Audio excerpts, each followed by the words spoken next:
hello everyone. Hi, and welcome to Lucknow MuleSoft Meetup. So we are to discuss something about MuleSoft to give you an idea what is MuleSoft, okay, how it works. And we are the organizer. With us, we have two more organizers, Akib and Shyam, which is over here. Akib is your super senior. Okay. So we have Akib and we have Shyam. Shyam, where are you? Yeah, we have Shyam over here. So we are the organizer. We will just start. So again, thanks BBD for again giving us this opportunity. Last time we came on, I think back we had a session where we discussed about yourself. This time we will be having a more further discussion and we will show you like how you can create the best APIs. Okay. So how many of you are aware with this and SOAP APIs? Aware with APIs? How many of you are aware with APIs? Only few. So which year you are in? Which year student? Second and third. Okay. Fine. Okay, let's start. So before we start, some safe harbor. So both the speaker and host organizing this meetup in virtual capacity. We are not here to represent our company. We are here to represent yourself. And this meetup or this event is not for any promotional activity. Some housekeeping. So we are recording this session, and we will put in the meetup page. We will give you the link as well. And if you have any questions, feel free to ask. Okay, even other questions. And once that is done, you will get a feedback form in the queue. So just try to fill that out and let us know how you like the meetup this time or you want any other topics to be happened next time. Okay. So starting with Akil, can you have your introduction please? Yeah, thanks, Abhishek. So, hope I'm audible. So, this is Akib Javed. So, I was, a part of BBD till 2014. So, I completed my graduation in BT from there in 2014. So, after that, I have about 10 years of experience in IT. And I worked with Accenture for a couple of years, then Infosys for a couple of years, then Cognizant for a couple of years, now I'm with TCS. And I have done certification of in mules, and me and Abhishek has started this Lucknow meetup, and this is our 37th meetup. So yeah, welcome you all, and hope we have a learning session ahead. Thanks, Akil. Now about me. So this is me. Okay, you want get it like okay. But I'm a Microsoft investor. I'm a regional leader for Microsoft Meetup India. So whatever meetup we have in India, I monitor that. Okay, and we connect with leaders if they have any issues, anything, they can reach out to me. I'm a frequent speaker and a meetup leader for Lucknow Party. I have 9 years of experience in 7 years in Microsoft. I have several certifications. Also, I am a Salesforce registered manager, and I own a patent for developing a portable washing machine. You can find it on LinkedIn, and I have a YouTube channel where I create tutorials and I also write blogs. So that's about me. Over to you, Shyam. Yeah. Hi, Abhishek. Am I audible properly? Yeah, you are. Yeah. So, hello everyone. I'm not there physically, but yeah, thanks for attending this MuleSoft meetup. So, I am Sham Kulkarni, currently working as MuleSoft developer at NeuraFlash. Abhishek and I work in the same company. So, and prior to that, I was working for Epicero, which is now an entity data. So, recently, I got an opportunity to become a Lucknow MuleSoft meetup leader, and I have been a MuleSoft speaker from like past 2 3 years. I have like six MuleSoft certifications, both developer and architect. Total 3.5 plus years of experience, and even I try to explore the Salesforce end as well. So yeah, looking forward to sharing the knowledge with you all guys. Thanks. Thank you, Shyam. Now over to Kursevan, who is with me over here. So, it's me, I am Krishna Singh. So, I am a Microsoft Meetup speaker. top vendor. So basically, I have a couple of certifications from business architect. As of now, like I have around 4 years of experience. So I also done my MBA in IT from IS industry. AI have a course from IT Delhi also. So apart from that, I also worked on few other technologies like AWS, Solaris, Bucket. So yeah, that was all about me, and hope you will enjoy the session and learn a lot here. So Thank you. we go next. Yep. So okay, let's get started with the today's agenda. So uh, Just keep it a little. let's discuss like what's the agenda for today. It's about MuleSoft, what are APIs, what is travel,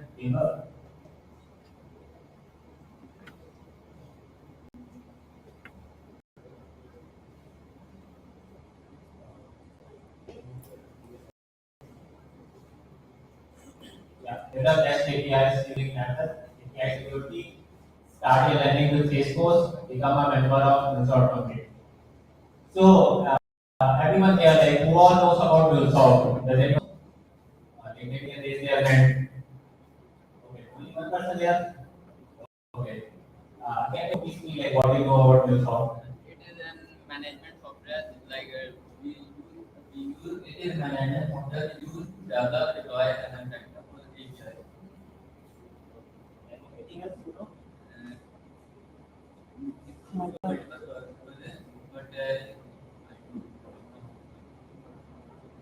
we basically manage the integration of APIs. Okay, what's your name? Utsav. Okay, Utsav, great. Yeah. So basically, he told us that an application of MuleSoft, like it's a application tool which we use for integrating between different applications consuming APIs. So, like anyone has worked on APIs, like what all APIs you have worked? APIs, if anyone like they have consumed or worked on APIs. Okay. So, so basically, MuleSoft is a like you can say it's a tool which is used to consume the APIs. We can perform data integration connect with different systems. Let's say example, you have Salesforce, you have Workday, you have NetSuite. So using MuleSoft, you will be able to integrate between the different systems and sync the data between them. Yeah. So MuleSoft was acquired by Salesforce in 2018. Earlier, it was becoming a part of Salesforce. It has added various functionalities.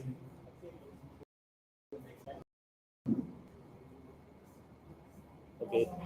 Okay. Yeah. So as I mentioned, like MuleSoft is an creation platform. It was founded by Ross Mason and Clay Rosa in 2006. So, like there have been various versions of MuleSoft. There have been Mule 2, Mule 3. So the most like currently the latest version we are using is Mule 4. So the Mule 4 is the latest version prior to that. Like we were using Mule 3. So many of the engagements they are still on Mule 3, but they that's end of time. So it was basically made up on 17, and as I mentioned, it was acquired by Salesforce in 2018. It has around 1800 plus customers, maybe more than that.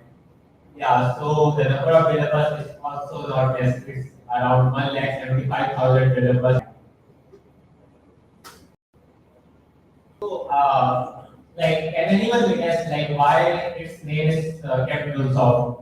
Like, anyone? Like, what's the significance of?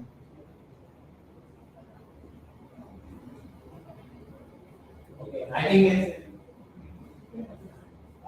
think it's already in people. If anyone wants to share, like they can go ahead. Okay.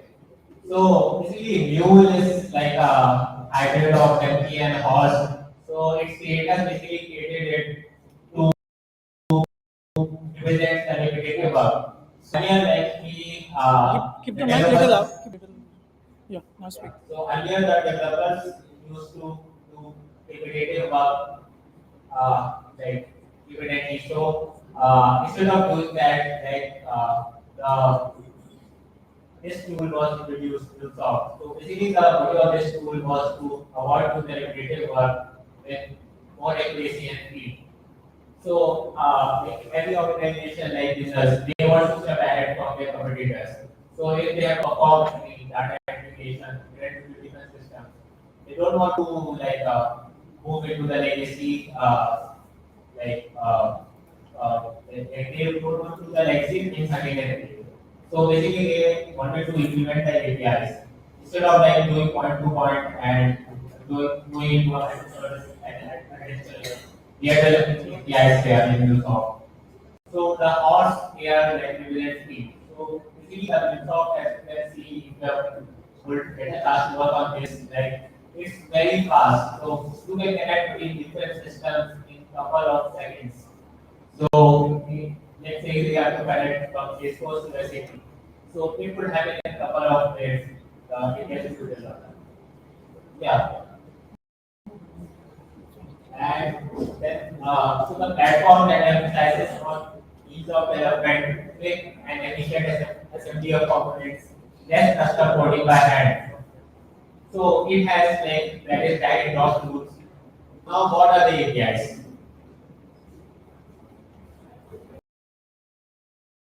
Anyone would like to speak like about the APIs?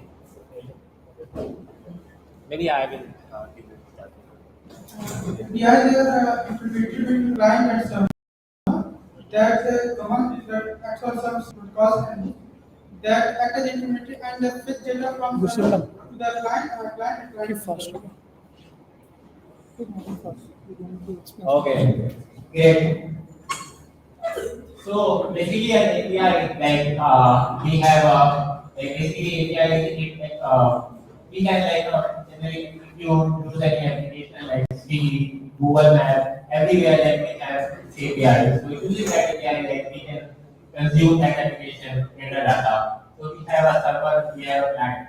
So the server will add we have a mobile application client to the API. So it's a request response structure which is being gets able to be seen on the screen. So let's take an example like you go to the restaurant and you order a food there. So basically you order a food, so you are a user, and the person who makes your food, like basically waiter, like he is the API there.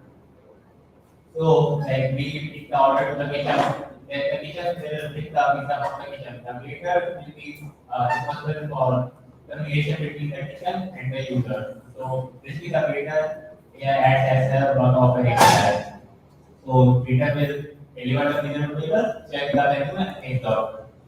So, this was the layman definition of API. Let's now, introducing APIs. So, building blocks in new IT operating model, such as a digital glue, allows application to exchange data and securely talk to each other. So basically, like they are building blocks in the new IT operating model. So you will see like in any of the engagements which you are working, like we will be working on APIs. Yeah, so instead of doing a point-to-point integration, like we would build API layers, and using that API layer, we would communicate between the different systems. So it will serve as a digital glue to bind the different systems together. Using this, like we can allow the applications to exchange data and also securely talk to each other. So it is like very secure. So there will be like it has like various security policies mechanisms you can apply, and by the way, like the platform which is being built, it's also like secure too. So no data will get lost. Now let's move to the API led entity approach. So as I mentioned, like all the traditionally like engagements and businesses for doing any work, they are relying on microservices. So there if there is any like failure in any of the parts, like the whole system falls down. Yeah, and it's also not very cost effective. So, so API connectivity is the approach what Microsoft has come up with so that nothing is tightly coupled. Okay? So you can have a use something where you can do use again. So that's why you can see there is a API connectivity where you can see different layer. There is experience, process, and system. Okay. So system is where you create your usable items which is connected to the end system directly. Process is where you write the business logic. And experience is something which you expose to the user. Okay, you don't directly expose the system there with the user. Okay. So now suppose another example like with where you now need a mobile API and you add few more substance to that. You need to add few more systems. So with this API connectivity, you don't need to change your existing process. What you need to do is you need to just add some other systems and get connected to them. That's where the API approach come into picture.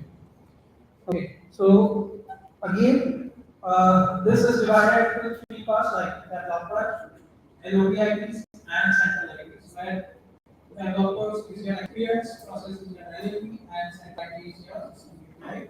Where you can have the advantages of time present, usability, loosely coupled, okay, and you can maintain the security at different levels. So moving up on the network side, okay. So this interests like how many assets are present in the application network. Okay. You can band it. You can band out the applications and you can have proper network connectivity over there. Fine. So this represents a cultural shift. Okay. You don't need to repeat things. API development lifecycle. So there are different lifecycle developing an first is your user design. You have a feedback of what you have designed. Okay, you will validate that, and then like once you create the label, the design phase is the label when you create a structure, and we'll discuss about that. What is that? So you will create a structure that will be a blueprint, which will help you to identify what endpoints you want. Okay, using that, you will create your APIs. You will build your APIs and you will test them. Okay, once you build that, then the other phases come where you will publish it to your cloud or maybe on-prem, whatever server you have running want to deploy it. You will deploy that and then you will monitor that. So these are some of the life cycles. So what we have like design first approach, then content feedback, self-service and discovery work, iterative usability and consumption. Okay. Then comes the catalyst approach. So this is again something what MuleSoft brought in picture. You have three different pillars over here: the business, economic, and organization. So the business outcome is a clear outcome. Yes, the technological delivery of endpoint platform and cost project, and your organization is COE or internal support. Okay. So we will discuss deep into a endpoint platform and how you control your APIs using the studios. So for APIs, we have two different parts. We have REST APIs and SOAP APIs. So anyone have basically REST APIs for data structure, transfer. It is used when we need very fast and less security. But SOAP we use when we require more security and have to when we enterprises large companies. Okay, right. You say which is more secure, REST or SOAP? I guess SOAP has more protocol. And what is the language for that? SOAP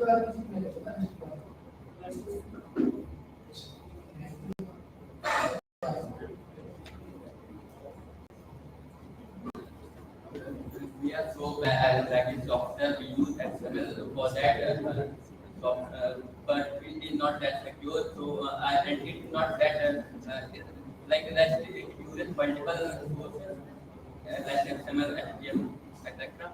And so just uses XML and HTTP. So Okay. So SOAP uses only XML language, whereas REST is flexible. It can have JSON, XML, YAML, anything. Okay. That is more easy create. And SOAP is more secure because that's a protocol. Okay, we provide security, we provide habits in that. Okay, so that's the difference between SOAP and REST. But what we are going to see is we are going to see REST API, how we create members and how using members we can create APIs and how we secure that. Okay. So our next part will be RAML.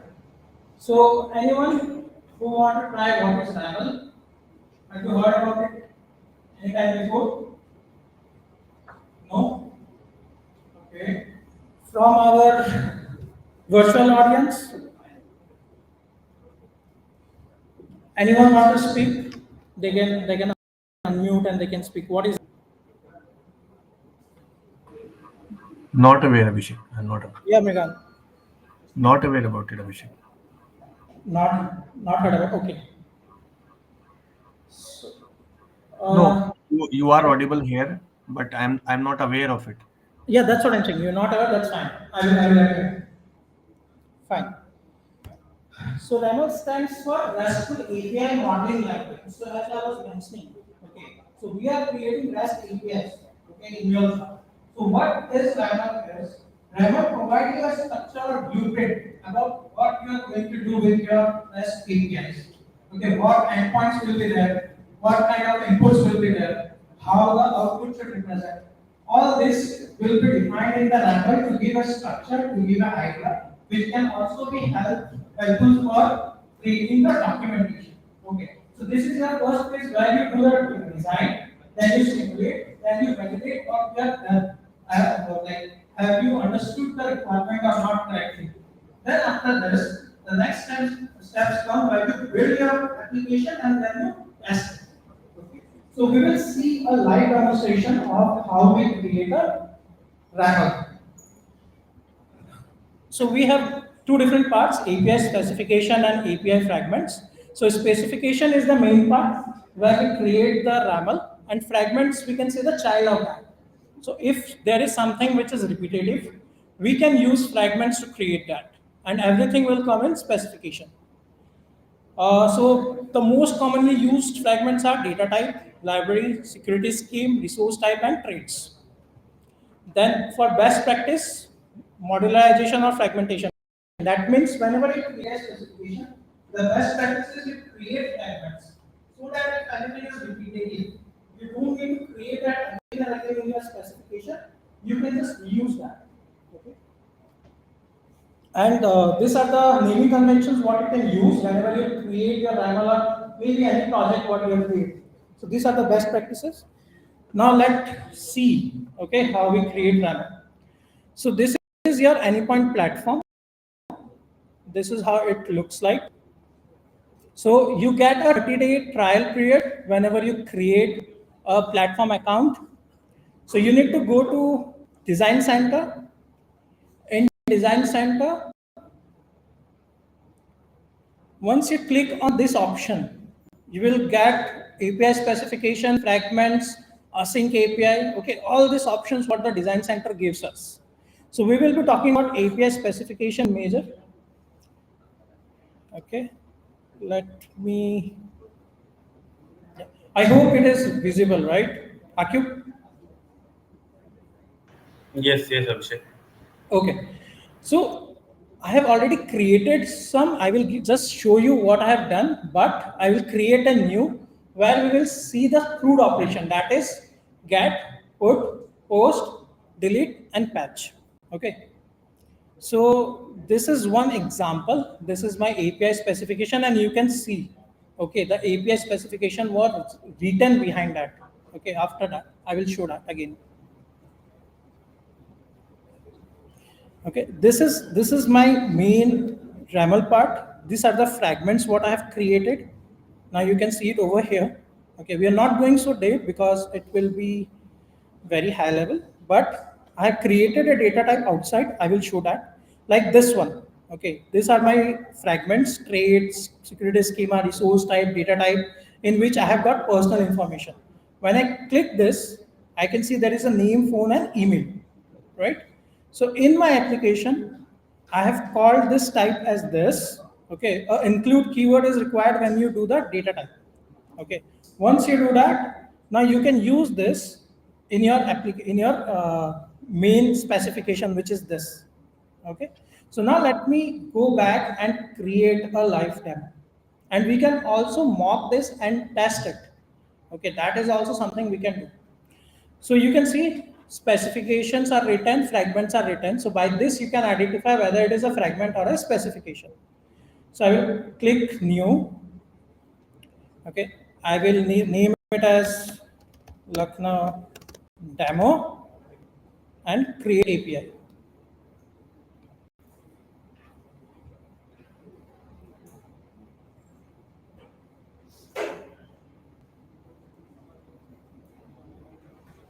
Okay, now this has opened for me. Now in this I can write whatever specification I want to write over here.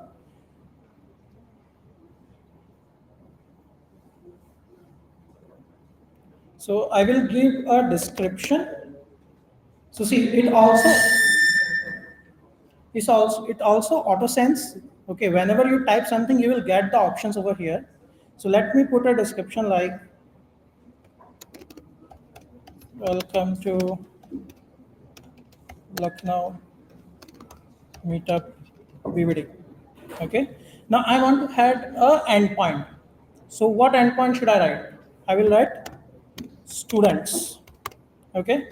So you need to write it like this, a slash, then whatever name you want to give to your endpoint and a column. Then I want to make it as a get. So you see there are options. There are methods. So I will choose a method. So I want get. Okay. So get don't require any body. Either you can have query parameter headers, like you can see over here, or you can directly have a response. Okay, whatever you want. So suppose I want to have a query parameter where I give the name as student.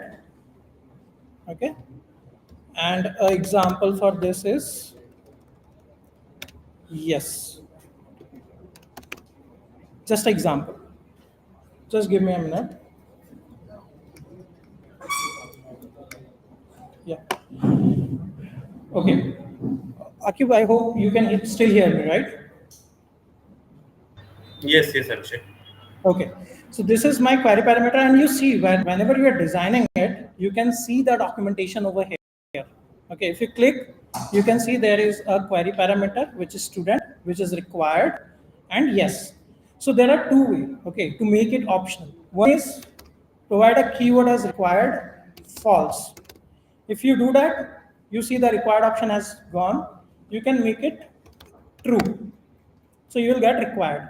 Even if by default,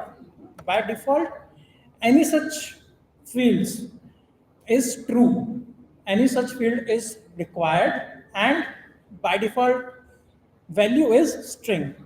So if I put a question mark over here, this will be again not required, right? Are you getting it? People are looking to the screen or not? Not visible properly? I can't help you. Your, your university is giving it will break.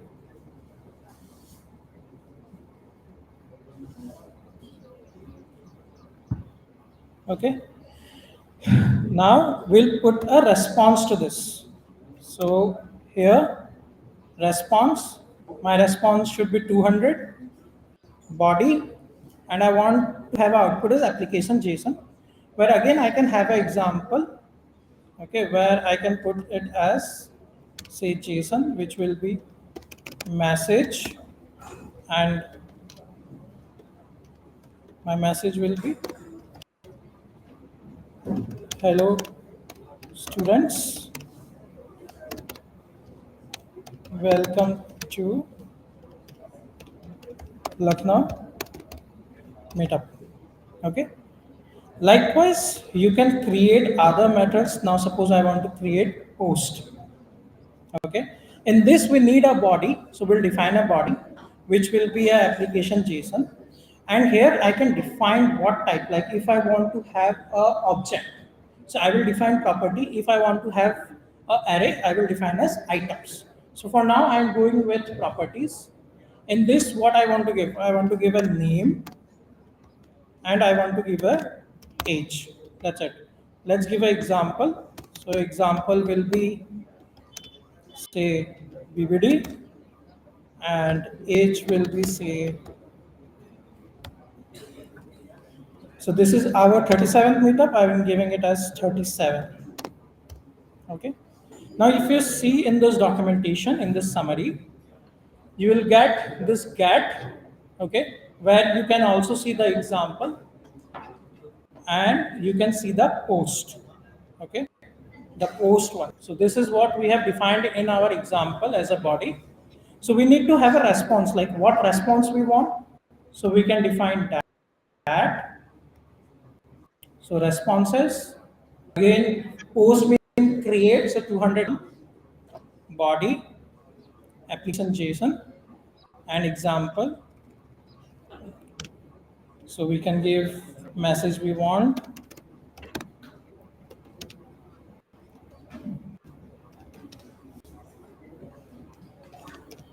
Okay. Now if we go back and if you see the post, you can see the response example as well. Okay. So this is how you create your RAML. Now what we can do is we can test it. But before that, many people are able to see. Uh, we are not able to see it. Right?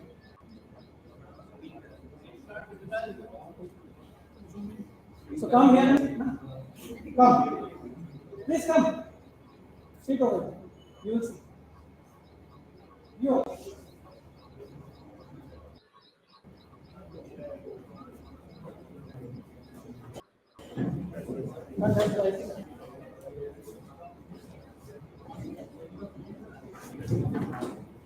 Okay, so now let's test. So we can use any tool, Postman, R, or SOAP UI to use it, okay, or to test it. So I'm going to test the get one. So what we need to do is we need to go to this mocking service. We need to enable this. Okay, we need to enable this both, and here we get a URL, a public link. Copy this, make sure your endpoint is student. Go to your browser or go to your Postman or any tool, put it over here, and once you put it, okay,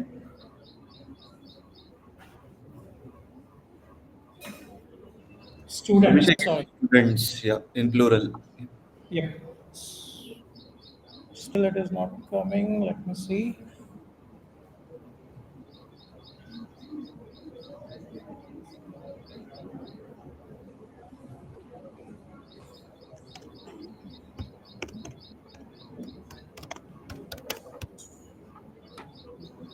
Oh, sorry, my query I think we parameter. have marked the parameter as required. Yes, let me make it optional. Now if I try,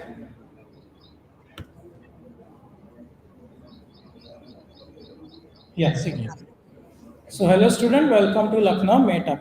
Okay, so if my student query parameter is required, I can use Postman, I can put it over there and I can do that. Let me also show that, just give me a minute. Let me open my Postman.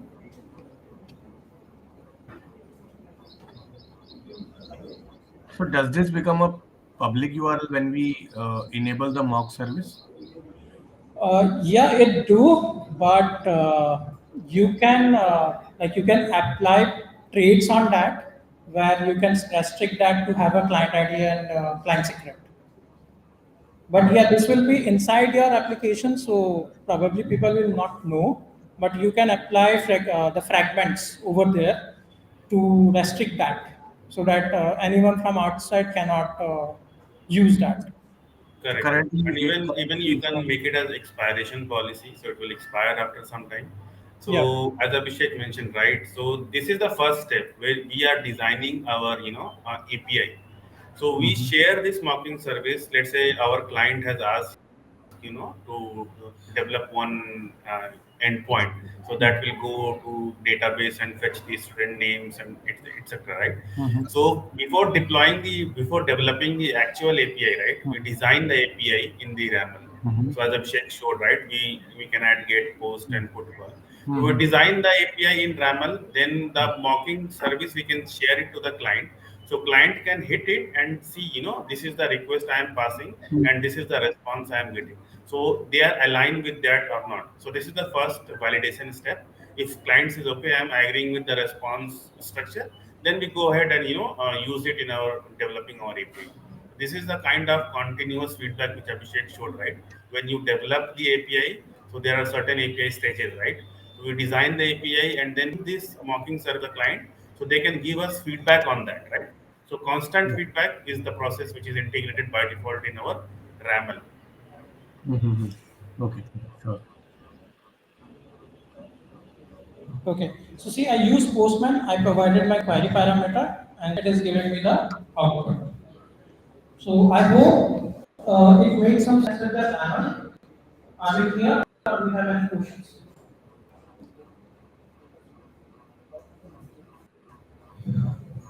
Okay, I know that is not very much visible, but any doubt or if you can go there and you can see.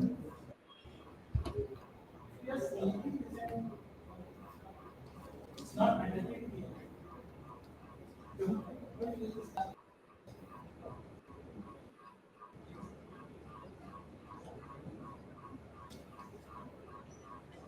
Okay, that's fine. Again, so can anyone explain me what process or what steps I have done over here? I know you might not do much. One is that is not very much visible. Another thing is you are not visible anymore. This kind of synchronous is quite good, right? I know, I know.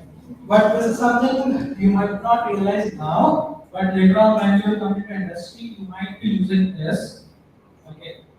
I don't see any technical person, otherwise I would have asked them to make it more visible. But still, if anyone has heard me, so what all things have done over here, can anyone explain?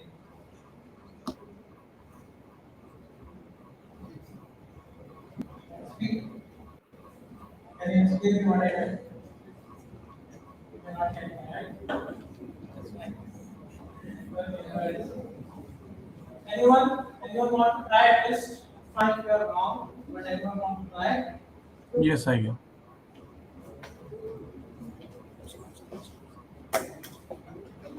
Okay, give me 5 minutes.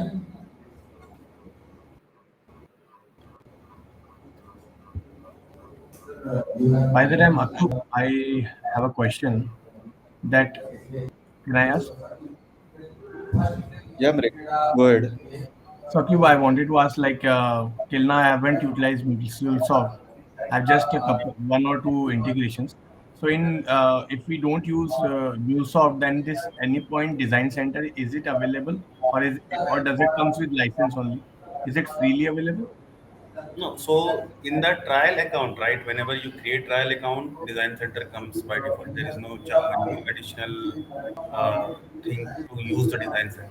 And even Design Center is to just help you, auto sense the structure and it will give you a clear Mm-hmm. picture.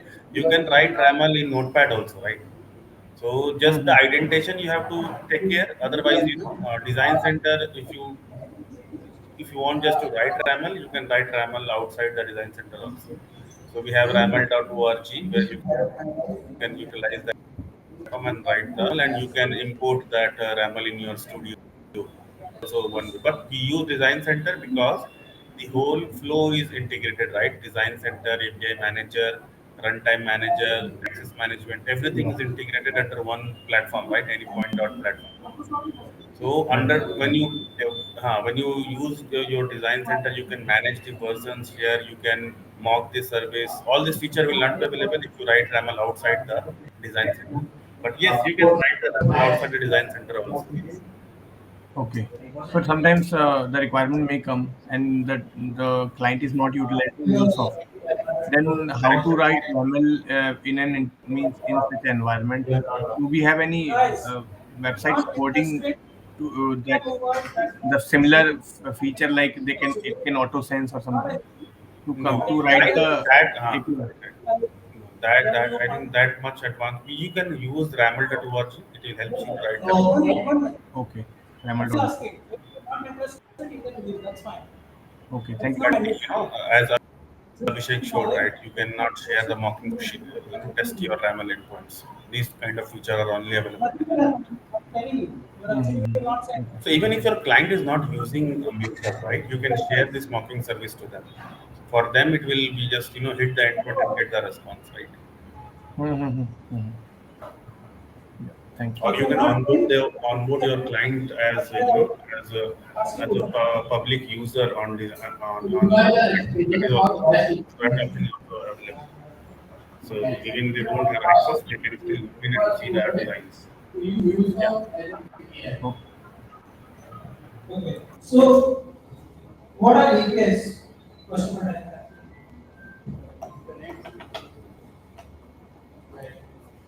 We connect between two applications that you have. You have read on Google. Okay. So I was explaining you're not listening. Okay. So when you code in your code media, when you create projects, so your new application can act as a backend. So you have a front end, you have a backend. Now you need to connect your front end with your backend so that you can do stuff.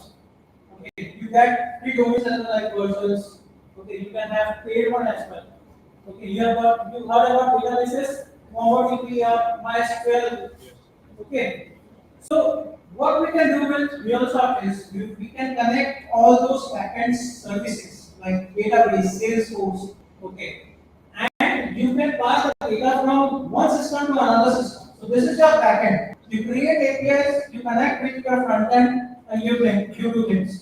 Like your university might have a API or a browser, a dashboard. Okay, you have .com or .anything, right? So you see that as a dashboard, that is a front end. But at the back end, something is happening, right? Your student data that is being saved somewhere in the database or something, correct? So how the applications work, how at the backend things work, how at the backend things move from one place to another place. That's how it's happened from MuleSoft or maybe any other integration tool. So these all are integration tools. When you integrate one system to another system. So that's how that will be useful. I hope that makes some sense. Everyone? Okay, so who will answer me? Now what is MuleSoft or why MuleSoft can be useful?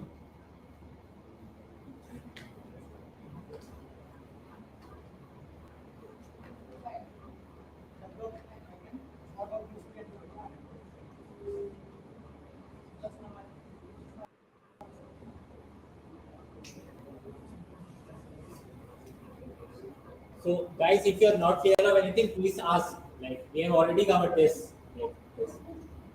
Abhishek has already covered also. Okay. So this can act as your backend where you can enable different services, where you can interact with different services. So now we'll move on some other part which will be developing REST API, which will be covered by RQ. So I'm stop sharing RQ. You can take it up. Hey, thanks, Abhishek. Am I audible loud and clear, Abhishek? Yeah, everyone can hear him. Yep. Yes, sure. Thanks. So we have covered, right, what is API, what is, how MuleSoft help us in those API section, and then, what is the contract. So I will just, quickly summarize everything into one thing, right? So API, I think Gursimran has shared that picture, right? So I saw many of you are not aware what exactly is API. So I will just give one example, which is very common in in our API culture. When you come search everything in what is API online, so you will see one very common example, right? When you visit any hotel or any restaurant, right? So you visit as a client, and your food is in the kitchen, right? So you are not going every time to the kitchen to get your food, correct? So that's why they have waiters there, right? So you are consider that waiter as an API. Your food is in the kitchen, so you are not going to the kitchen and getting the data, right? So you are calling that waiter and asking him to go get biryani or whatever you ordered, right? So that waiter will go to the kitchen and bring you the food. So API is the same thing. You are the client, and the kitchen is the server where the food is stored, right? So the API is connecting with you what you want, and it will go to the kitchen and it will fetch you the food, right? So this is the work of API. So API works as a middleman between two applications. So, for example, let's say the most of the work that I do generally in my 10 years of experience, right? So there, the IT is from couple of let's say decades we have those data available in legacy servers. So now as the technology is evolving, right? So we have to migrate those data into new servers like Salesforce or Oracle or whatever new databases we have. So to make the process smooth, right? Instead of writing new code every time and fetching all that data from one system to another, we are not touching the source system and the target system. We are just writing an API which will call the source system and publish the data into the backend system.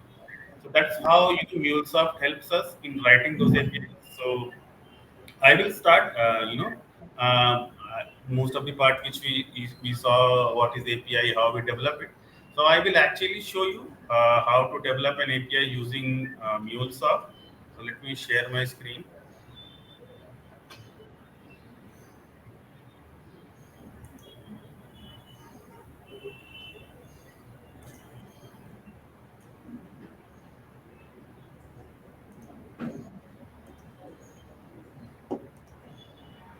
Is it visible? Yeah, yeah, Cube. Yeah. So first of all, to develop the API, we need an integrated development studio. So if you develop an API in Java, you will need Eclipse, NetSuite. There are other, if you are using .NET, there is other IDEs available, NetSuite and others. Visual Studio, many people use to develop the APIs. So there are multiple players available in the market. But for our MuleSoft, we have this Anypoint Studio. So and the newer version is also there, Anypoint Code Builder, which is an upgrade to this. So this is based on Eclipse itself. Okay, so if anyone has used Eclipse, they will resemble it. How it is almost on the same pattern, and this is a studio. This is your integrated development experience where you will actually create your APIs and test your APIs in your local. Okay, and to the prerequisites, I will. So once let's say you are starting for the first time, so what all you will need. So the first thing that you need is as MuleSoft is based on Java. Okay, it is just an evolvement of the Java framework, so it is based on that. So the basic thing you need is Java 8. Okay, Java 7 or Java 8. Right now it is Java 17 also MuleSoft is configuring. So basically we will start with Java 8. So that is the basic requirement. You must have Java 8 in your laptop. The second thing will be to install Maven. Okay, I will share you the link which you help you in set up all these things. So when you go, whenever you want to start with MuleSoft, so the first thing you will need is Java 8 in your system.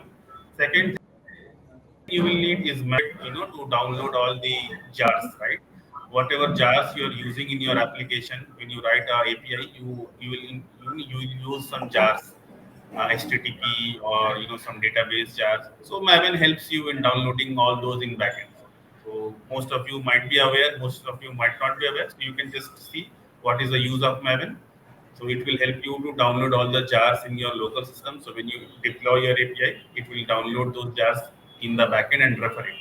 So Java is first thing, Maven is second thing, okay, and the third thing will be account anypoint.mulesoft.com.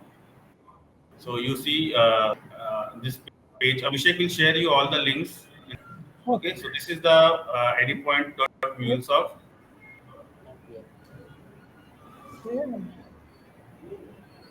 Is it clearly visible, right, Abhishek, or anything? I have to zoom.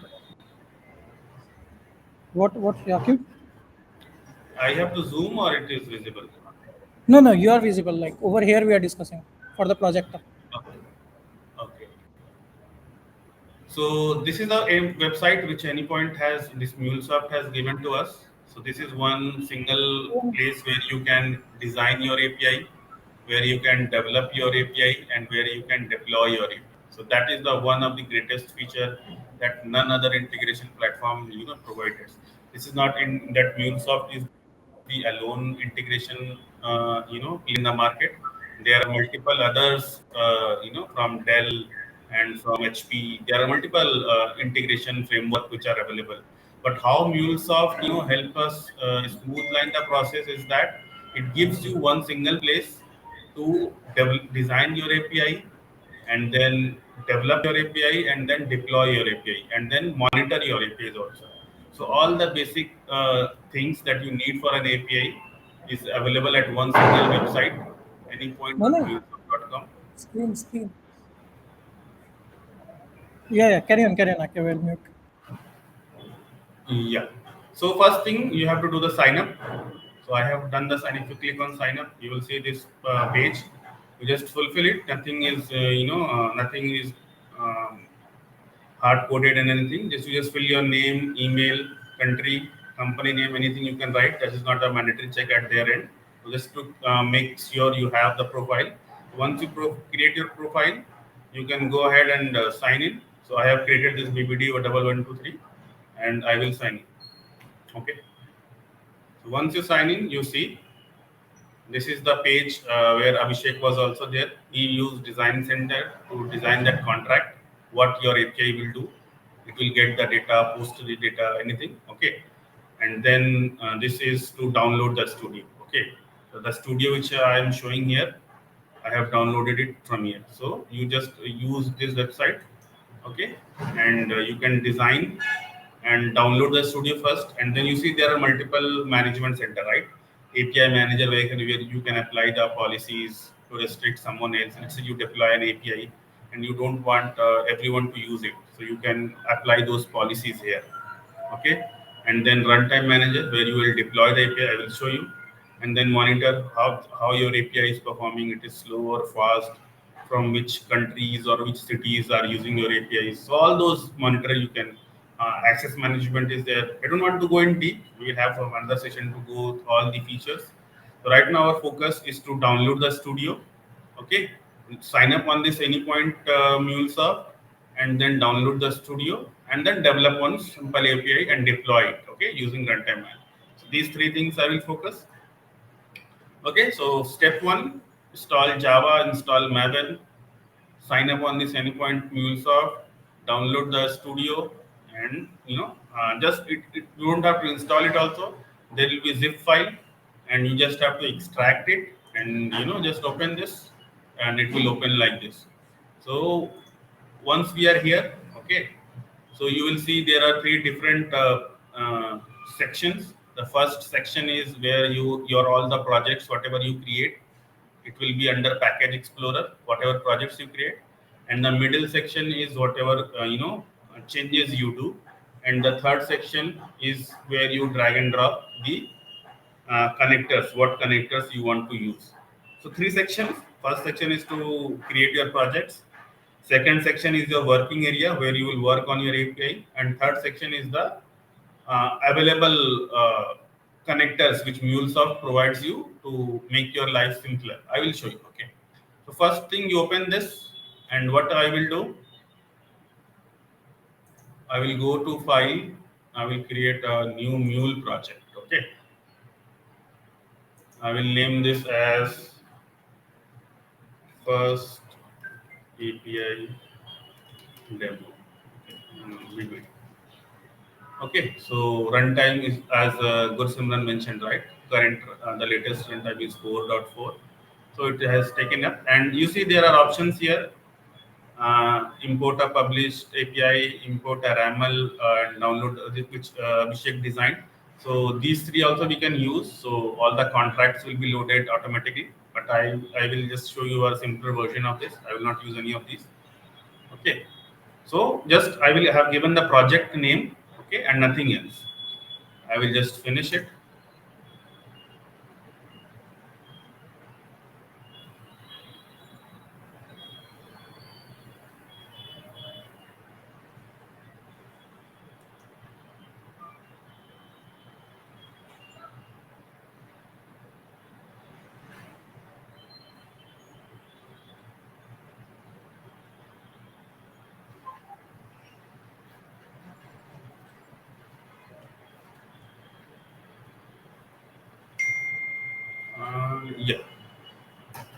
so little slow.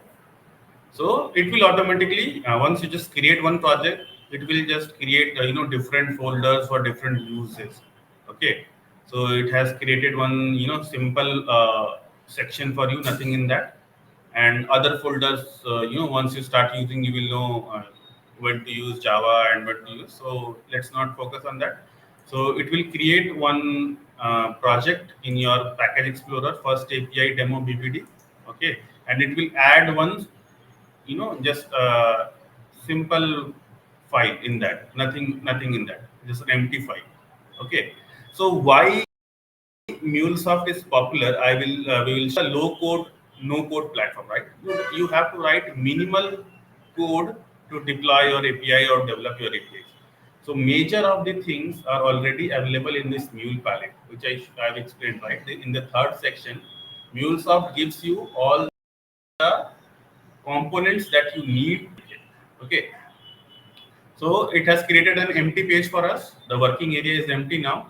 So what I will do, so we have to create one API, right? Which API with a get call. So it will do, it will give one like hello world, which we do, right, in C or Java.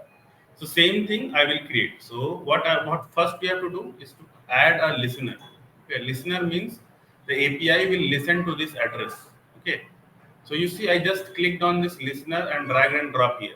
Okay, and in the backend, so this is the donkey work, right, which Guru Simran was mentioning. In the backend, MuleSoft has added the code for that. Okay, because when you deploy this API, this XML will be deployed. Okay, because we are using MuleSoft, it is giving you a visual representation. Okay, but in the backend, this is the code being written. Okay, by MuleSoft itself. So when you deploy this code or when you share this code to someone and they have not used AnyPoint Studio, they will only see the XML part. They will not visualize it. So to see the visualization, they have to open it in the Studio. Then they will you see these blue color icons and all those stuff. But in the backend, how the code is XML only. So this is the donkey work that we are not doing. MuleSoft is taking care.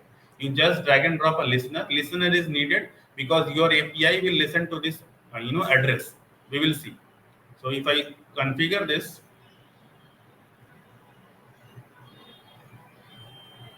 okay. So it is asking me to connect, configure the connector. Acube, sorry to interrupt. For me, your mouse pointer isn't moving. It seems freeze the screen. Okay, is it same for everyone? Mrigang, what you can do, you can rejoin this meetup. Sure. Yeah. Okay. Try refreshing your browser here. Okay, so we have to add a connector configuration. Okay, so I'm not doing anything. If you see, I have not done any changes right now. I just drag and drop a listener. Listener is, as I said, it will give you the address where to connect your API, because multiple APIs have their own address, right? So if you know that every API, every URL which you hit, right, let's say Google, Facebook, or anything, in the backend there is an IP address associated to that API, right? So it is based on the same concept. So whenever you add an API, so the API has to listen to somewhere, right? So this listener will, when you configure the path, so it will redirect to this particular listener. So the port number you can mention in this is your local. When you first we will deploy in our local. So port number you can mention anything from 808 to 8099. So I have mentioned 8081. Okay, and the path. So as this is the endpoint. Okay, so I'm not using raml, so I am creating my own path. So I will say first API, and this is the address I have given. Okay, and this is the path. So both of this is the part of the list. So when you every time you develop an API, so first thing is how the API will be called. So the API will be called on this path with this listener, with this endpoint. So I will show you how the path will be in when we hit it. Okay. So this is the first step. Whenever you create API, you have to configure the listener first. Okay. Okay, so I made this okay. So now I will save this. No, I have not saved.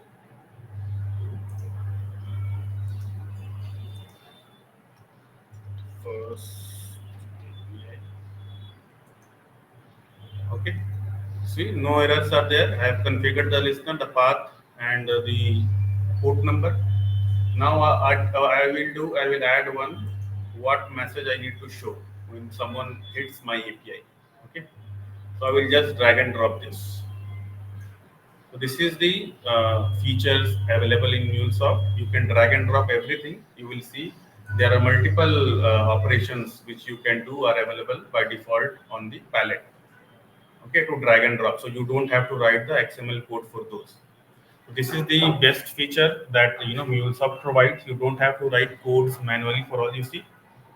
You can multiple operations you can do. Okay, all these are by default available, and if you need something you can purchase it also. Or if this is the like Play Store, you can search. Let's say you want to connect to SAP, you want to connect to Snowflake, or you want to connect to Oracle. So all, you don't have to write any custom code to connect to those endpoints. Okay, all those are available directly in the palette. If something is not available, you can go search in the exchange and download that, purchase that connector. Also, there are some premium connector available, developed by some developers, similar like Play Store. So where you can purchase apps. Also, some apps are free. So these are, you see, all are free apps, and some apps are available to download. Okay, so you can download those. So I have added this transform image. So as it supports everything, so I will make it as JSON. Okay, and I will write one simple message.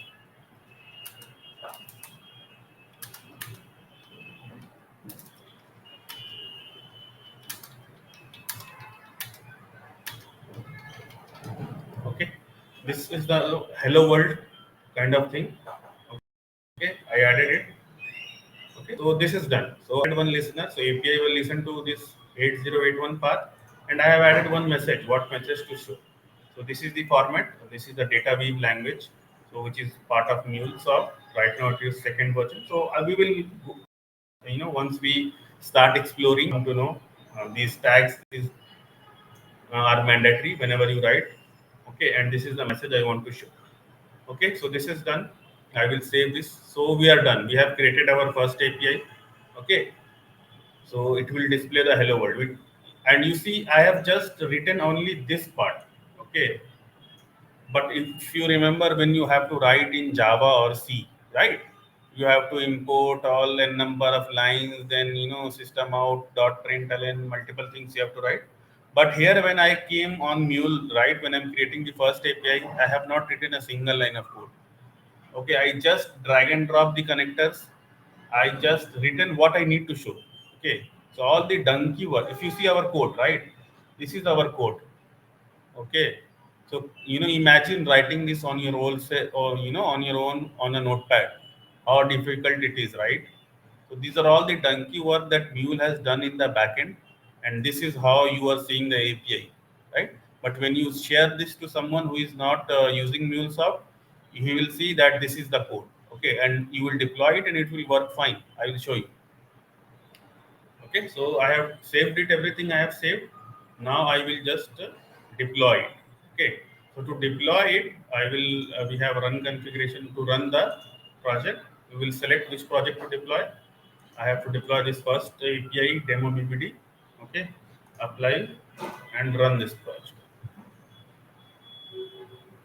So it will deploy in the local server. When we install this studio now, so it will install Mule server also in your local.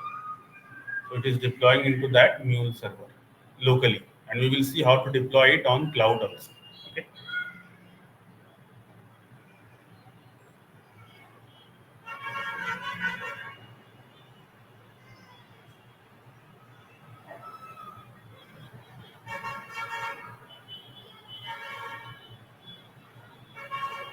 So this is deploying in your local. So you see, you will see some console what is happening. It is trying to deploy the app. You see, it is trying to initialize the app, first API BBD. Okay, so this is all Mule is doing in the backend, trying to deploy your API in your local. Okay, this failed. Let's see why. Okay, so it is saying the port number which I have used is already, used by some other API. So what I will do, I will update the port number. So I will come to this. I will I think update. your other projects are opened, so that might be the Correct. case.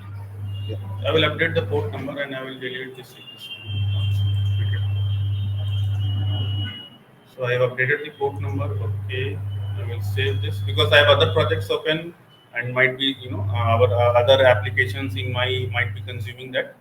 So it is giving error that this already exists and used. So I have port number and saved it. Okay, and I will run again. To run the API, you just have to click on this green button.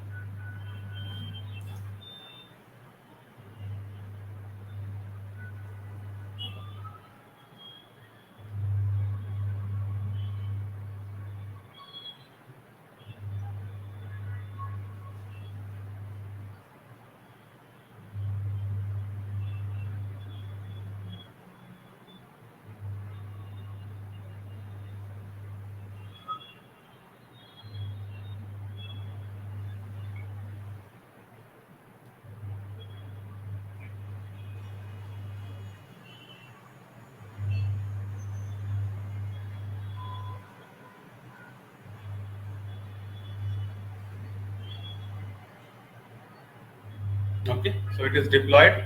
So your API is deployed in your local. Okay, so this is your API, very simple one. So what we will do, we will test this. So test this, you can, as Abhishek mentioned, there are multiple API testing tool available. So Postman is there, Advanced REST client is there, Newman is there, multiple, to test the APIs, multiple tools are available. So when you come into corporate, right? So you either work as a developer or you either work as a tester, right? So when you work in a testing team, so these are the tools you have to use, and the developer who are developing those API. So you will use these tools to test those APIs if the APIs are meeting the idea which clients wants or not. So there are multiple testing tools available. One of those is Postman. You can download it from the web. It is freely available. It is not paid. So we will test that our local API. So this is the format. So we have made it as local host. Okay, we have deployed the API in local host, and the port number we have given is 8082. Okay, so I'll update the 8082, and the endpoint name we have given is first API. So I will copy the first API, paste here, send. So you see the response. Okay, you see the status is 200. It means the API call is success. Okay, and the API response, okay, which I have created. So this is how you test your API. Okay, you can test this directly from the Chrome also. Okay, if I hit this, you will see the response, right? So I am hitting this is what listener is doing, right? So listener is guiding your call to the endpoint which you created. So that's why we add listener in all the APIs. Okay, until you add listener, your API will not be called, right? So that's why you have to add listener, which will redirect your API and to the endpoint you have given. This is our endpoint name, okay, and this is the your location where your API is deployed on this address, okay. So listener will guide you to that address, and then that endpoint will be called, and you will get the response. This is okay. Now, what I will do. So this is deployed on your local. you cannot hit it, right? Because this is deployed on my local. So someone, let's say you want to write in your browser localhost 8082 slash first API, you will not get the response because this is deployed on my local. Okay. So what I will do now, I will deploy this API on cloud. So each one of you sitting there, you can access this API on your mobile, or when you go to your laptop, you can hit it from the browser and you can get it. Okay. So to deploy it, what I will do, there are multiple ways to deploy. Okay, but I am not going to complex it. There are several ways to deploy. But the very simple step, what we have to do when you deploy, right click on this, come to export and export this API. Okay, so I will make the jar of this API. Okay, so the API has imported into a jar file. You see, first API demo bvd.jar file. Okay, and in the jar file, when you open it, you will see only this XML line of code is there. Okay, you will not see this visualization. You will only see when you open it the jar in Studio. If you open the jar anywhere else, you will see just the XML file, whatever lines of code that is added. Okay. So now what I will do, I will come to this. Huh. As I said, this is one single, one-stop place for everything. Like you go to mall, you have all the restaurant, movies, foods, everything is there under one platform, right? Similarly, it's like a mall for all the APIs. You can do everything here. You can manage your API, you can deploy your API, you can design your API. There is an exchange also, like Play Store I mentioned, right, where you can discover what all shareable APIs or connectors other people have shared to download and purchase. Okay, so we will see all those later. I don't want to extend the session and make it more complex. I want to keep it very simple. So I will to deploy your API, you have to go to the runtime manager, and these are all free. Right now, you go home and create an account on any point, and you will be able to do whatever I am doing. So that this is another very good feature. So nothing is like pay and use kind of thing. These are trial accounts I have created. You see, the BBD account I have created is also a trial account. So you can use and learn with the trial accounts. And when you work on an actual project for a company, then you have to purchase those memories to deploy your APIs. But when you are learning, you can create a account and just start learning and make progress on the API culture. Okay. So once you open runtime manager, you will see option to deploy the application. I will click on that. So in design, you will deploy the ramls designs and all. In sandbox, it will give you to deploy your API. So I am on sandbox only. I will give the name. What name I want to give? I will give BBD demo. Okay. So it will check whether the name is available or not in the same space. Okay. It is saying all are good, so it is available. And I have imported the file, right? So I will make test cloud up. These are the other features, where you can deploy. There are multiple ways, multiple regions you can deploy. So I'm selecting the very simple one, Cloud Hub. Cloud Hub is nothing but AWS in the backend. The name is Cloud Hub, but it is utilizing Amazon Web Services in the backend. Okay. Uh, this is to resemble that your API now will be deployed in cloud, so anyone can use it. Okay, so that is the main naming convention of this. But in the backend, it is utilizing all the Amazon Web Services. If you know, Amazon Web Services is a cloud provider which gives you space on the cloud to deploy APIs. But here the name which Mule is using is Cloud Hub to make it very simple. Do not want to make it complex. Okay. So Cloud Hub is there. So I will use the whatever jar I have exported. I will use first API demo.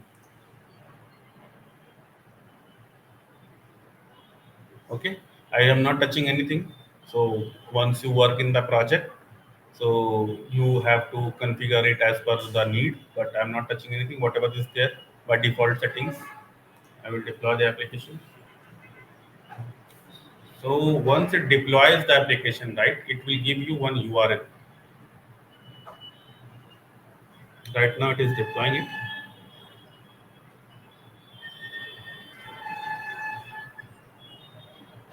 So we saw that, right? In when I am deploying in my studio, then you are seeing the logs here, right?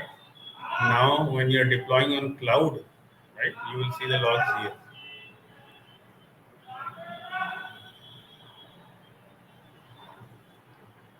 Are you one question I have? Yeah. How can we connect this runtime manager to our Salesforce? Yeah, you can connect this to your studio itself. That's what I said. To deploy your application, you have multiple steps. You can deploy from your studio itself. If you see that, you right click here, and it will ask you to deploy to Cloud Hub. Okay, so you can connect this, but I don't want to. I want to keep this simple, so that's why I'm not Yeah. going into all the other features. Okay, but you can connect your runtime manager to your studio under Windows preferences. There's an endpoint studio. Okay, so here you can pass the client ID and secret and connect your runtime manager here. If you pass the client ID and secret, it will connect your uh, studio with the runtime manager, and you can right click and deploy from here itself. But we Okay. don't want to deep dive into everything in the first session. This is the first time we are deploying the API or the this meetup. I want to Sure. keep it simple. Sure. Thanks. Okay, so API is still deploying. It will take some time. So in the meantime, if anyone has any question, we can ask. Akib, if you want, I have the API already deployed. So Yeah, that's also we can do, but it will take some time. But yeah, that also we can do.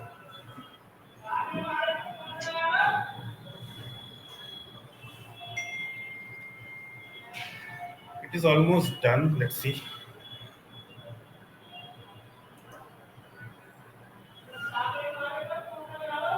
See, if you see, it is trying to deploy in US East. So the web servers are present in US East region. Okay, so it is trying to deploy the API there. It is deployed. Okay, so if you see the API is deployed, it will give you one URL to hit that API. Okay,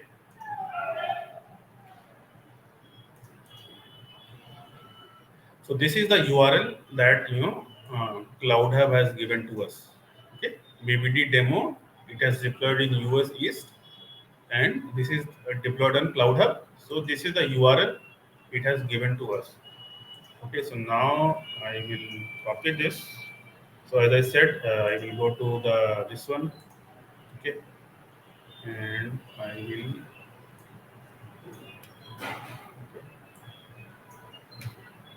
will configure this URL. This is the URL which Cloud Hub has given to us, and this is our endpoint which we want to hit. Okay, so if I hit send,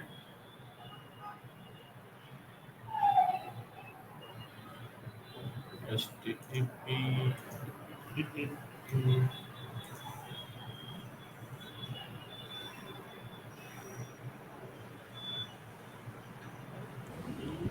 Check the uh, logs. You have done it with 8082, right? right.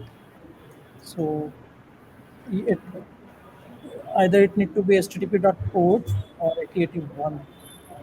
Oh, okay, okay. I made it as edit to for my local. Yeah.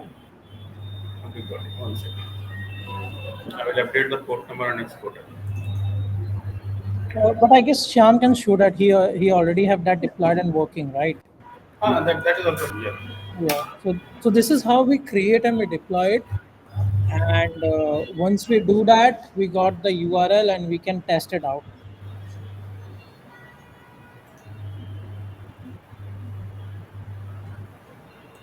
I will quickly export again. Okay.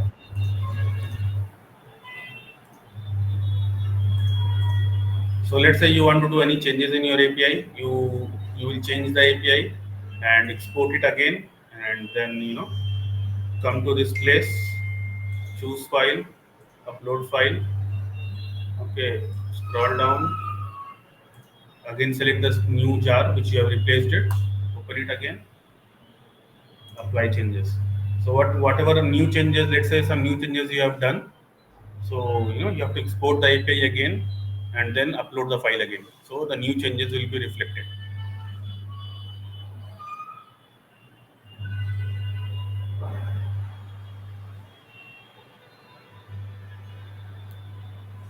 This is the process, and you know. Uh, so if you see when I developed this first Hello World in MuleSoft, I have not written any single line of code, right? So this is what low code, no code platform which MuleSoft is. So all the donkey work, if you see, is being to write these tags or listener, this transform. Everything is just drag and drop for you. You just have to configure what you need. The message what I need, I configured it, and at what the endpoint we need. So normal things we do, and just in 5 minutes we will be able to create the API, and you will be able to deploy it also in Cloud Hub and test it. So let's see. The deployment is slow because this is the trial account. But if you work on dedicated project, you will get your own space on the Cloud Hub, and the speed will be much faster to deploy the applications. Yeah. So actually why the deployment is slow this time is because we already have one Mule application running on 8082 port. We re-uploaded the jar file now.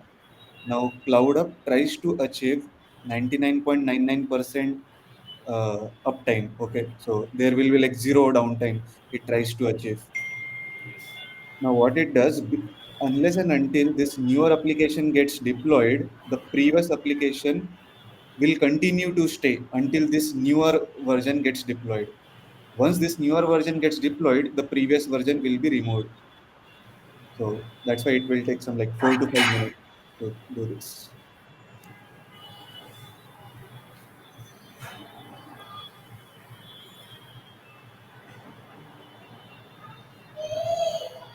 So here you can see the logs. Okay, let's say something is failing in your API. Okay, what is failing? You can check the logs here, or you can, if you want, that is an option also available. You can export these logs to some other logs aggregator like Splunk or AWS. So that feature is also available. But if you, for the basic things, let's say your API is failing, your API is not responding, it is not responding correct response, or something is failing. So you can check the logs here. What is failing? It will show you your API address is wrong, or something is there. So it will show you here in the log section. And as I said, you can take the URL from the settings. You can copy these URLs, add your endpoint name, and you're good to go. So your API is deployed in Cloud App, and anyone can consume your API to test it. Akib, can you go again to logs? Yeah, so the worker is up and running, but on the right hand side, if you see that green circle, right, worker hyphen 0. So the newer version that we deployed, it is already up and running. And if we expand the previous version, 12.11, see, it is also running. Because context switching is happening between the scenes. That the one which we deployed on 12:11 p.m., it will go down, and the one we deployed at 12:16 p.m., it will be up and running. So even if you hit the URL now, it should work. Okay. Okay.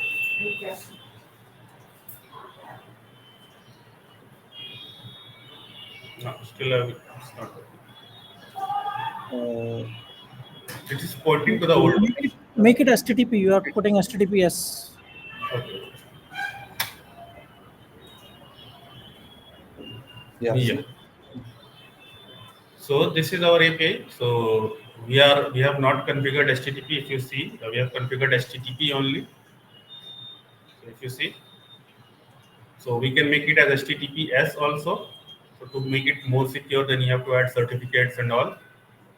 Uh, we are using the HTTP protocol, so we can make it HTTPS also based on our security demands from the client. So right now we have made it HTTP. So the API is deployed on Cloud Hub. If you see, the context is switching, but the API is live. So we are getting the response here. So I will copy this and go to Chrome. So this was our localhost API, right? And now I will go ahead and hit this. So this is coming from the cloud. Okay, and it is showing not secure because we are using HTTP. Once you use HTTPS, then this symbol will not be there. So now what I will do, if I hit again this localhost one also, it is not responding because I have stopped it in my local, right? But if I hit it, this cloud hub one, I will keep getting the response. So what I will do, I will make it as a QR code.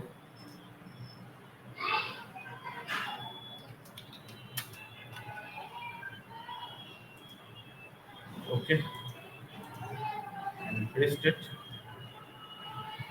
So if it is visible on your screen, you can just scan it and you will be able to see the response.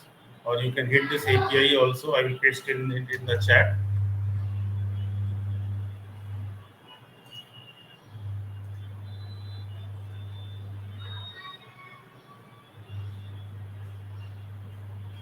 Okay, so if you scan it from your mobile, you will be able to get the response from in your browsers.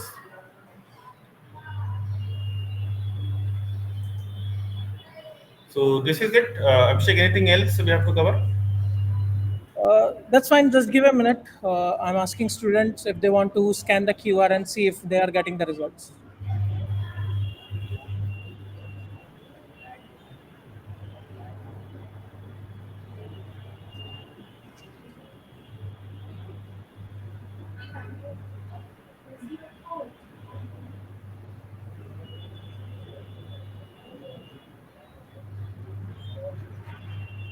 I got it.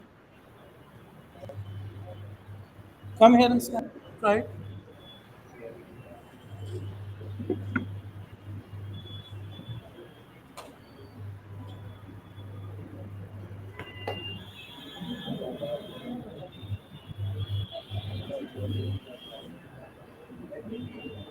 Yeah, I'm able to get the response. Why you are getting? You might get it. Because I am getting it. See, this is my first email. My one is auto something.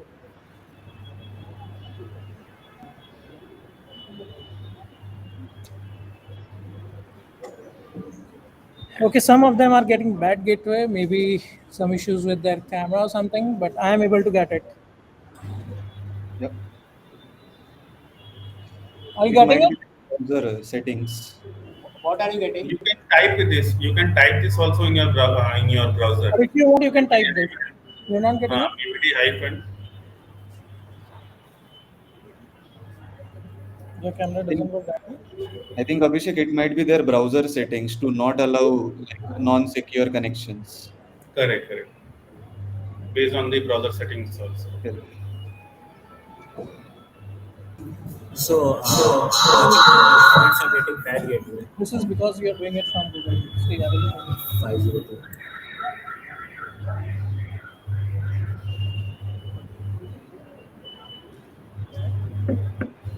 Yeah, you are trying from Google, that's why. Try it. Do you have directly from your camera? QR, scan QR from camera. See, I will show you.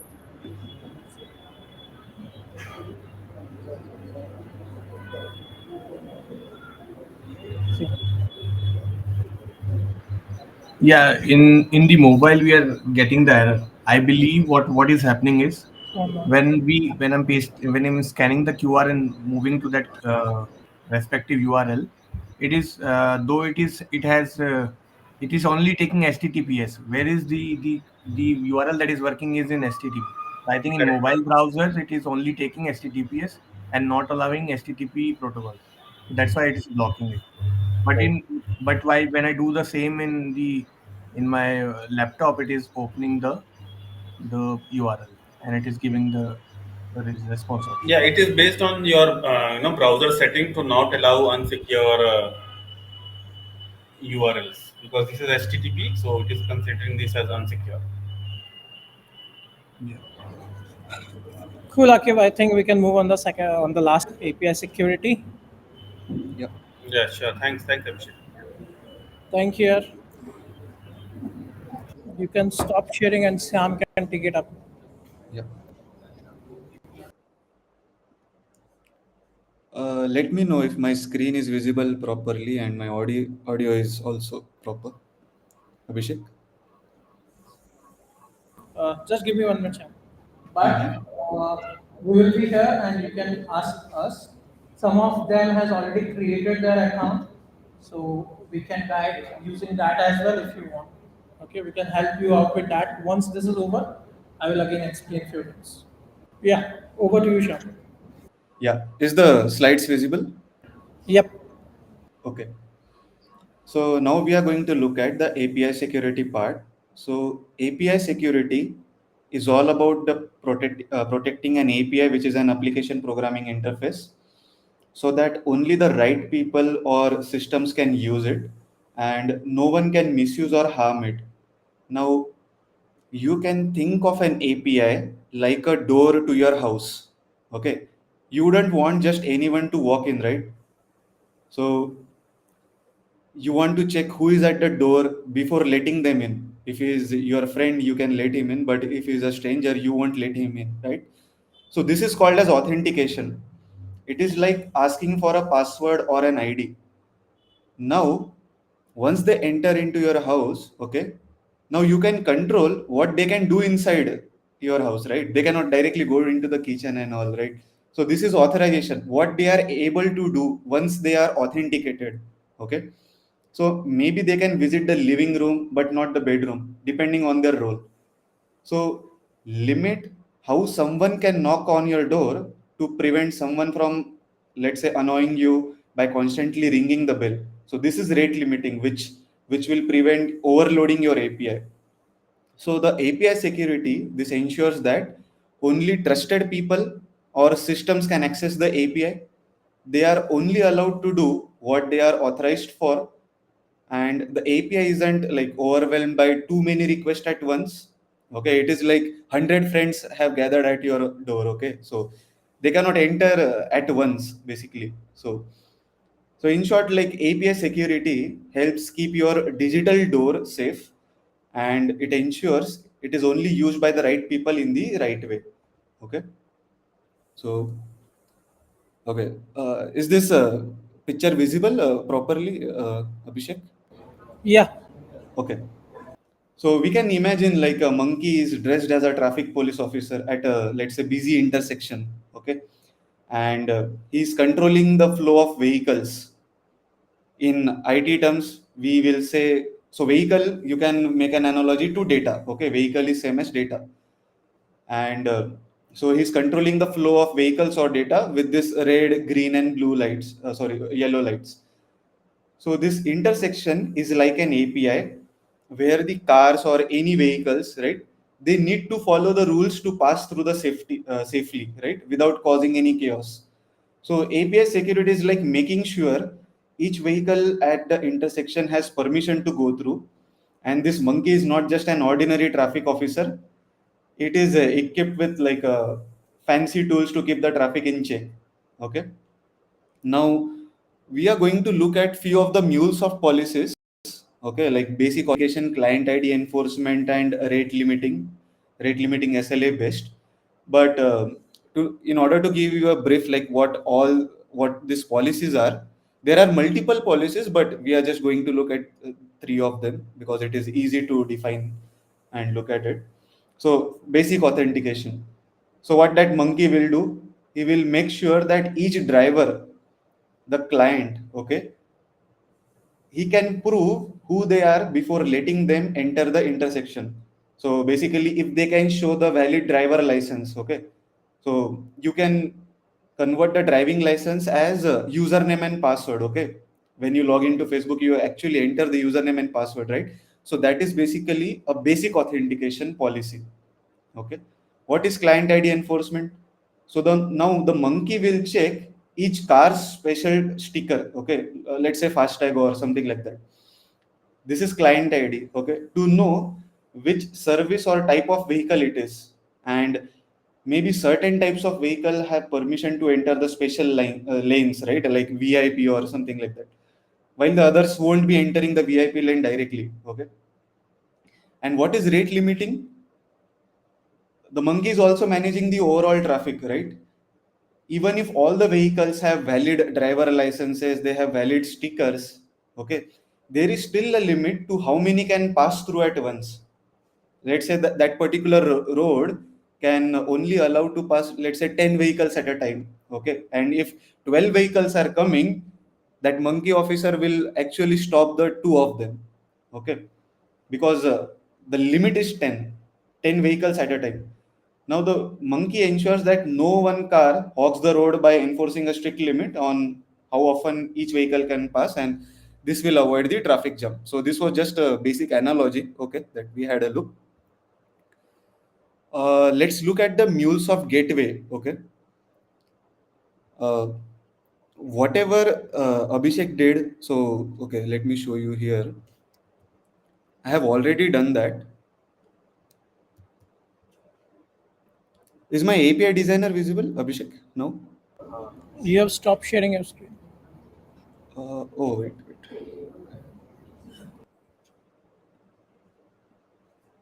Okay, now API designer. Yep. Yep. So when Abhishek walked us through creation of an API, so I have already created one sample API. This is a RAML, RESTful API modeling language specification, which defines how our API will behave in the future. Okay. So this is just a demo copy, and I have like two endpoints, users endpoint as well as the orders endpoint. Okay. It will create a new order, and the users will be basically retrieve a list of users. Okay. What all users we have. The next thing what I did was I published this API to AnyPoint Exchange. Okay, we have these modules. Okay, Design Center, AnyPoint Exchange, AnyPoint Design Center. So from AnyPoint Design Center, I have published an API to AnyPoint Exchange. Let me show you how it appears like this. Okay, and once it was published to AnyPoint Exchange, I actually went to Studio for the development of the REST API. What Akib showed you, right? How we can develop a REST API. So I have already implemented it. So containing the two endpoints. Okay. In order to apply the policies on top of our jar file, mule application. Okay. Let me go back to that diagram. So this backend API or implementation layer, what we call it as implementation layer, is basically the jar file that we deployed. Okay, what Akib did in the previous step, that was implementation layer. Okay, now whatever policies we want to apply, they should be applied on top of this implementation layer, right? So that before hitting this API, that QR code you were scanning, right? So it was directly accessing this implementation layer. We do not want that. We actually want to first check the identity, right? Your friend's identity or your username and password. We first want to check that. How we can do? We can add or introduce an API gateway or an orchestration layer in front of the API gateway. So basically, if you are driving a car, we are actually adding an windshield in front of it. Let's say if it doesn't have a windshield, in that case only. So it is kind of a windshield, okay, that we are adding so that the wind doesn't come through to us. Let's see it in action, okay. So in the studio where we actually develop our code, okay, we need to add this API auto discovery configuration, okay. API auto discovery configuration takes two values, API ID and the flow name, where it will actually apply the policy. Okay. But before that, how we can actually create an or manage an API. So we need to go to another product or a feature, API manager, provided by MuleSoft. Inside the API manager, we actually need to click on adding a new API. Here we can see three options are there. We are going to select the Mule gateway. Okay, connect to existing application basic endpoint and mule 4 version. Okay, If I go to next, so how this thing is appearing right in the drop down, it is because I have already published in Anypoint Exchange. See, that's why it is showing us view in Exchange. Okay, the previous step. This is published in Anypoint Exchange. I can select this. See, automatically the details are populated. RAML version is 1.0.0. This is the version. Next. And if we click on next and next, it will actually create one API instance, which I have already created. If you look at this sample API, okay. Once you create this API instance, an API instance ID is automatically created. This is kind of a unique ID which MuleSoft creates for us. Okay. This ID we need to copy and then paste it in our studio. API auto discovery config. See, I have already configured it. Now, once I once I did all this stuff, I again created a jar file out of it, a Java archive file, and deployed it to CloudUp 2.0. Okay, here you can see it is already deployed. Okay, now let's apply that windshield that we were talking about, right? Before that, we also have an endpoint. Okay, let's see. This is the public endpoint. Okay, I have already configured it in my Postman. So let's hit it. See, I'm getting a response. I'm trying to retrieve the list of users and it retrieved me this sample user. Okay.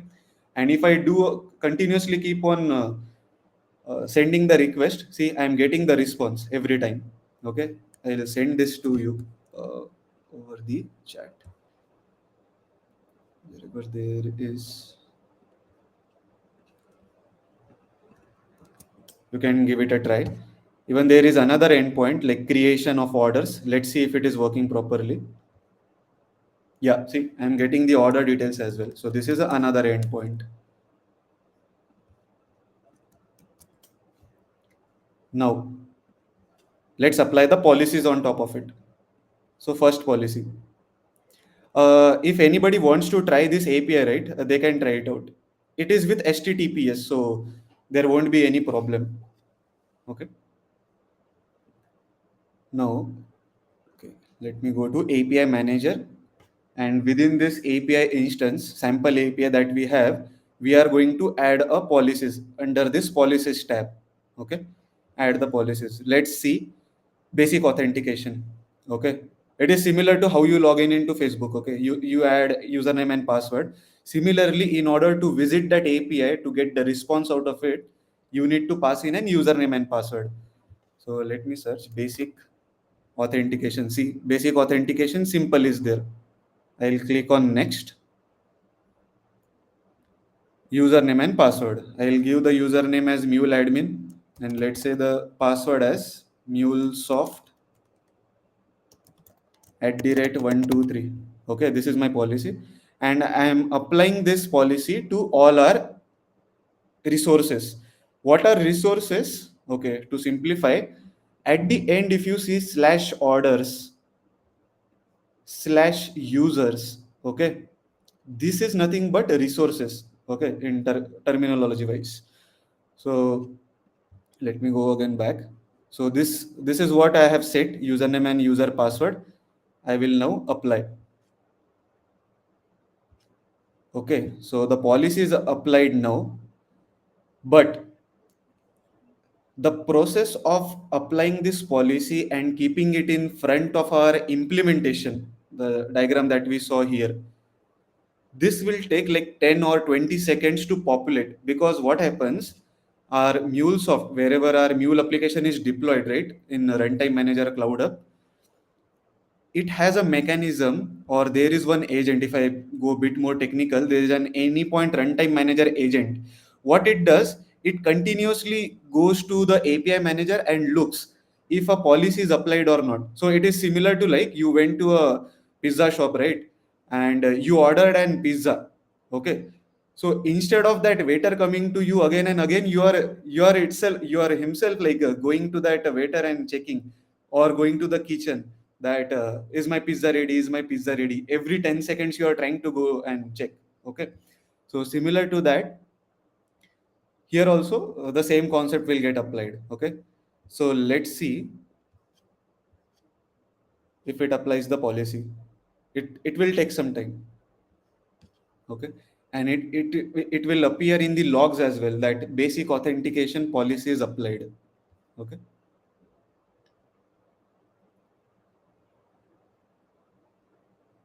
so how we can check? I will use this endpoint slash orders. Okay, let me close all of them. And in the authorization, I will pass no auth. Okay, so let's try it out. See, when I hit this API, what it is saying me now? Registered authentication is set to HTTP basic authentication, but there was no security context. That means in order to avail the benefits of this API, in order to get its response, we need to pass in username and password. Otherwise, even if you send, see, it is not working. Now let's try to send it. Before that, let me see if it is, yeah. See, a minute ago, the logs came and it is showing applied policy HTTP basic authentication, right? This policy was applied on top of our implementation layer. So now if I pass in mule underscore admin and the password is that MuleSoft at direct 123, let's see if we get the response. Even the status code, if you see, like 401 unauthorized, like someone entered your door, but he was a stranger. So you didn't open the door, basically. Okay, see, when I pass in the correct username and password, it actually gave me the response. Now let's say if I give the incorrect password, MuleSoft at direct 123, I just give MuleSoft at direct. Okay. See, it is saying authentication attempt failed because my credentials were not correct. Now let's see another policy in action, rate limiting. Okay, it is interesting to see. I will add another policy. Let's search for rate limiting here. And for now, what I will do, I will remove this basic authentication. Okay, so that even you guys can try it out. Rate limiting policy. So what rate limiting policy will do for us is that we are going to define a number of requests, time period and time unit. Okay, so I'm giving 5 number of requests. Time period is 30 seconds. Okay, let me find, yeah, seconds, and then apply it. So what this configuration will do now, 30 seconds window. Okay, just think of 30 seconds. In 30 seconds, all the general public or wherever this API is exposed, right? And if they are trying to hit this API, only 5 requests are allowed within 30 seconds. Now let's say 6th request came, it won't allow it. It will be rejected. Okay, so it is basically like you are trying to submit the assignments to your professors, right? And professor has given you a time, let's say until 1 p.m. I need all the assignments of my class, basically. Okay, and if some students are coming at 1 5 p.m., 1:15 p.m., right, because they were still in the process of writing it, professor will directly reject it because the time was beyond the threshold time in that way. Okay, so let's see. Okay, if I refresh, the policy will has to get applied. See, here it is saying applied policy rate limiting. Okay, now if I pass the username and password, or even if I don't pass the username and password, will it give me a response? The answer is yes, because we removed the basic authentication policy. Now it is no longer looking at username and password. Okay, so let me show you again. I am giving the incorrect password. Okay, see, still I'm getting the response. Okay, now even if I give no auth, see, still I'm getting a response. Now 30 seconds are still in the process. Okay, and I have already hit this API 2 times. Let me do it 3 more times quickly. See, I'm yet, now getting the response. Now, if I hit it once again, it should block me. See, the error is giving quota has been exceeded. Okay, I will accept the assignments only till 1 p.m. Beyond that, I won't be accepting. So 30 seconds window, it was accepting only 5 requests per minute, per 30 seconds. So once the 30 seconds will end, yeah, the 30 seconds got ended. And if I hit the API, see, I'm able to hit this now. So that's how we applied the rate limiting policy. Client ID enforcement policy is similar to basic authentication. Instead of passing username and password, we actually pass in client ID and client secret, which I feel, I mean, it will be tough for you guys to understand how it works in headers and all. But yeah, these two policies, I hope you got acquainted with what exactly we are doing. So, yeah. Yes, and one more thing I like to add, right? What Shyam showed, right? This is how you monetize your APIs, right? Hmm. If you ever observed, right, some of the applications which are launched, right, it allows you to use the application for 3 or 4 times only, right? And then after you want to use the application, it will ask you to pay. So that's how they do it. That's how Shyam showed, right? You can monetize your APIs. If you want to earn money on your API, you can add these policies on top of that. So user has to pay to get the credential. User has to pay to extend the limit. Yeah. Okay. So that's how you do monetization on your APIs also using these policies itself. Right. So let's assume we have like Mukesh Ambani, let's say, okay, and he wants a special privileges to access this API. Okay. So what we can do, we can add an SLA tier, okay, on the name of, let's say, Mukesh Ambani. I'm just writing MA. Okay. Now I can assign him for general public, okay, for us, okay. We can assign, let's say, what we have already assigned, like 5 requests per 30 seconds. But since he is Mukesh Ambani, so let's say 30 requests per 30 seconds, okay, something like that. We can add this thing. And now what he will do, he will actually go to this request access button, okay, and he will select this one. He will create this own application. So let's say MA sandbox, okay, create, and then he will be selecting the tier,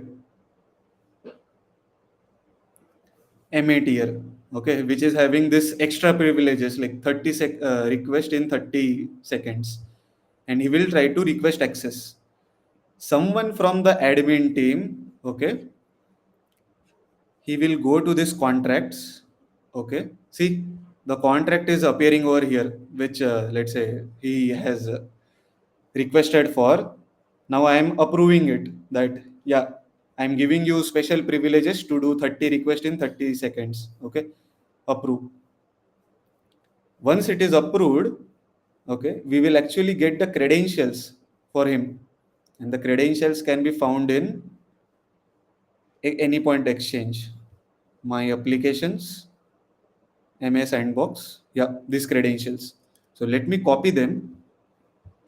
So now let's say this laptop is of Mukesh Ambani, let's say, for now. We will go to headers, and I'm adding the client ID and client secret here. See, client ID and the client secret is starting with FF. I'm just copying it in the Postman. Okay, and then saving it. Now let's see. Yeah, I'm getting the response. So I'll quickly do 30 times. Okay, let's see if it exhausts within that time frame.